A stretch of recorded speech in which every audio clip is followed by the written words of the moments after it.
ഈ IVF pregnancy ഒരു treatment മുഖേന ഉണ്ടാകുന്ന പ്രഗ്നൻസിയാണ്. അതുകൊണ്ട് തന്നെ സാധാരണക്കാരായ ജനങ്ങളിൽ പലതരത്തിലുള്ള മിഥ്യാധാരണകൾ. പലരും പറഞ്ഞു കേൾക്കുന്നുണ്ട് IVF പ്രഗ്നൻസിയിൽ വരുന്നത് എല്ലാം ട്രിപ്ലെറ്റ്സ് അല്ലെങ്കിൽ ട്വിൻ ബേബീസ് ആയിരിക്കും.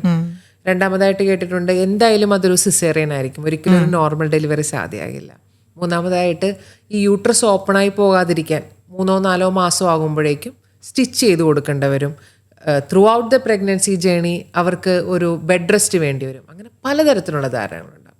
As a lead senior consultant മാമിന് എന്താണ് ഇത്തരത്തിലുള്ള ആളുകളോട് പറയാനുള്ളത്? IVF പ്രഗ്നൻസി എന്ന് വിചാരിച്ചിട്ട് സിസേറിയൻ ആകണമെന്ന് യാതൊരു നിർബന്ധവുമില്ല. ഓക്കെ.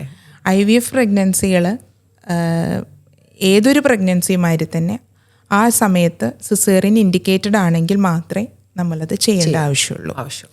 പിന്നെ ഒരു കാര്യം എന്താണെന്ന് വെച്ചാൽ IVF പ്രഗ്നൻസിയുടെ ആദ്യത്തെ 3 മാസം കുറച്ച് ഇമ്പോർട്ടൻ്റ് ആണ്, വളരെ ഇമ്പോർട്ടൻ്റ് ആണ്. കാരണം ഹോർമോൺസ് സപ്പോർട്ടും കാര്യങ്ങളൊക്കെ ആവശ്യമുള്ള സമയമാണ്.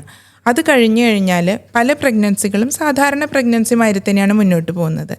ഇനി ചിലർക്ക് ഈ ഏജ് കൂടിയ ആൾക്കാർ അല്ലെങ്കിൽ BP കൂടുതലുള്ള ആൾക്കാർ, ഡയബറ്റീസ് വരാനുള്ള ടെൻഡൻസി കൂടുതലുള്ള അങ്ങനെയുള്ള ഒരു ഗ്രൂപ്പ് ഓഫ് ആൾക്കാരുണ്ടാവും. IVF കുറച്ച് കാലം കഴിഞ്ഞിട്ടൊക്കെ കൺസീവ് ചെയ്യുന്നവരായിരിക്കും. അപ്പോൾ അവർക്ക് കുറച്ച് ഹൈ റിസ്ക് ഫാക്ടേഴ്സ് ഉണ്ടാവും.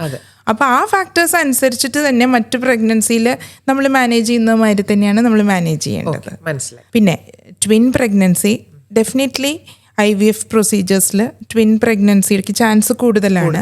കാരണം നമ്മൾ ചിലപ്പോൾ 2 എംബ്രിയോസിനെ ട്രാൻസ്ഫർ ചെയ്യുന്നുണ്ടല്ലോ, അല്ലെങ്കിൽ 3 എംബ്രിയോസിനെ ട്രാൻസ്ഫർ ചെയ്താൽ ഒരു പക്ഷേ ട്രിപ്ലറ്റ് ആയേക്കാം. അതിൽ കൂടുതൽ ട്രാൻസ്ഫർ ചെയ്യാൻ പാടില്ല എന്നുള്ളതാണ്. അപ്പോൾ 2-3 കുട്ടികൾ ഉണ്ടായേക്കാം. പക്ഷേ ഒരു എംബ്രിയോ ഒരു കുട്ടി മതി എന്ന് തീരുമാനിക്കുന്ന ആൾക്കാരെ സംബന്ധിച്ചിടത്തോളം സിംഗിൾ എംബ്രിയോ ട്രാൻസ്ഫറിനുള്ള ഒരു ഓപ്ഷനും അവർക്കുണ്ട്.